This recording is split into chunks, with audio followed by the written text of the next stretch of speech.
বন্ধুরা, নিয়ে এলাম একটা সম্পূর্ণ অন্যরকম ভিডিও। আজকাল জিনিসপত্রের যা দাম, সেখানে জিনিস নষ্ট হয়ে গেলে সত্যিই খুব খারাপ লাগে। আমরা যারা ওয়ার্কিং ওমেন আছি বা হাউসওয়াইফ, তারা তো সব ব্যাপারে পারফেক্ট। তাই জন্যই তোমাদের আজকে একটা নতুন জিনিস দেখাচ্ছি। দেখো, মেশো থেকে আমি এটা ডেলিভারি নিয়েছি। এটা ওপেন বক্স ছিল বলে আমাকে দেখতে হয়েছে, তাও আমি তোমাদের দেখাচ্ছি। এটা আমার সেকেন্ড ডেলিভারি। ফার্স্ট ডেলিভারিটা আমি তোমাদের সঙ্গে রিভিল করা হয়নি, কিন্তু ফার্স্ট ডেলিভারির রেজাল্টটা এতটাই ভালো পেয়েছি যে আমার সেকেন্ড ডেলিভারিটা মনে হলো যে সবার সঙ্গে রিভিল করি। এই দেখো কতগুলো পাউচ ব্যাগ দিয়েছে। এই পাউচ ব্যাগগুলোতে তোমরা হলো ফ্রিজে সবজি, ফল, মূল সব কিছু রাখতে পারবে। দেখো, আমরা তো ন্যাচারালি ফ্রিজে যেগুলো আমাদের এক্সট্রা বাজার করা হয়, আমরা কি করি, সেগুলো প্লাস্টিকে মুড়ে রেখে দিই বা কাপড়ে মুড়ে।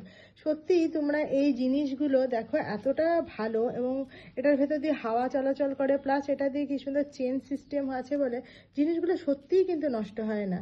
আমি নিজে আগে ব্যবহার করেছি বলে এটা সেকেন্ড ডেলিভারি করেছি। এটা সত্যি এতটা ভালো, আমি মানে বলে বোঝাতে পারবো না। এটা আমি মেশোতে মাত্র 88 টাকা দিয়ে কিনেছি। তাই আমি ভাবলাম যে আমি যখন সুযোগ সুবিধা পাচ্ছি, তাহলে আমার বন্ধুরা নয় কেন। তাই জন্যই তোমাদের এই ভিডিও করে দেখানো। এই ধরনের ইনফরমেটিভ ভিডিও পেতে আমার চ্যানেল অবশ্যই ফলো করো, আর ইউটিউব থেকে দেখলে অবশ্যই সাবস্ক্রাইব করে দিও। আরও এই ধরনের ভিডিও দেখতে আবার আসবো নতুন কোনো ভিডিও নিয়ে। টাটা।